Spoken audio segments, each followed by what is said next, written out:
అందరికీ నమస్కారం. నేను doctor T Varun Raju from TVR laparoscopy centre, Madinaguda, Hyderabad, Telangana state. ఈరోజు అడిగిన క్వశ్చన్ ఏంటంటే, రోబోటిక్ సర్జరీ రోబోట్లు చేస్తాయా?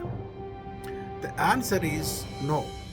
సో రోబోట్ అనేది ఒక సిస్టమ్, దట్ మీన్స్ ఒక ఎనర్జీ సిస్టమ్. అంటే రోబోటిక్ అసిస్టెంట్స్ అంటాం దీన్ని, అంతేగాని రోబోట్లు చేయవు. రోబోటిక్ సర్జరీ చాలా డివిజన్స్లో ఉంటాయి. అది ఆర్థోపెడిక్ కావచ్చు, లేకుంటే జనరల్ సర్జరీ కావచ్చు, గ్యాస్ట్రో ఇంటెస్టైనల్ ట్రాక్ట్ కావచ్చు, హెర్నియా సర్జరీ కావచ్చు.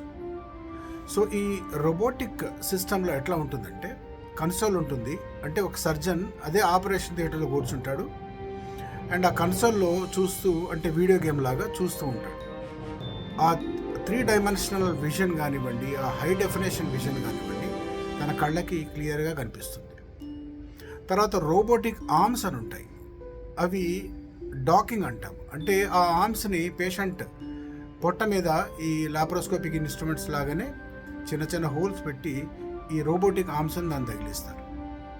ఈ కన్సోల్లో కూర్చున్నప్పుడు ఈ ఎనర్జీ సిగ్నల్స్ ఏదైతే ఉన్నాయో ఆ సిగ్నల్స్ మూమెంట్ వల్ల ప్రిసైజ్డ్గా మనకు సర్జరీ అవుతుంది.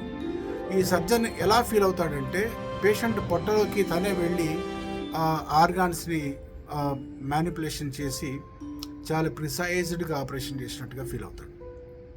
బ్లీడింగ్ కానివ్వండి, ఆ ప్లేన్స్ అంటారు, అంటే ఒక ఆర్గాన్కి మరొక ఆర్గాన్కి డ్యామేజ్ కాకుండా ఒక సక్రమమైనటువంటి మార్గంలో ఈ ఇన్స్ట్రుమెంట్స్ని మనం మ్యానిపులేషన్ చేయడం వల్ల పెద్ద పెద్ద కాంప్లెక్స్ సర్జరీస్ కూడా మనకు చాలా సునాయాసంగా రోబోటిక్ సర్జరీలో అవుతాయి.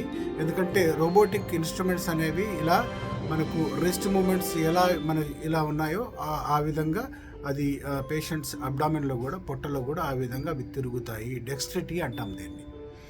సో రోబోటిక్ సర్జరీస్ చాలా చాలా సెంటర్స్లో ఇప్పుడు ఉన్నాయి. అండ్ ఇన్ ద ఫ్యూచర్, అంటే మనకు రోబోట్ని ఫ్యూచర్ అని చెప్పడం కాదు, కానీ ఆల్రెడీ ప్రజెంట్లో రోబోటిక్ ఎనర్జీ సిస్టమ్స్ నడుస్తున్నాయి.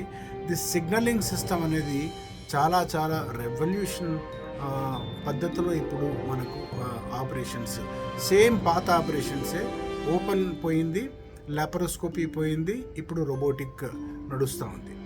So this is the brief information regarding the robotic surgeries.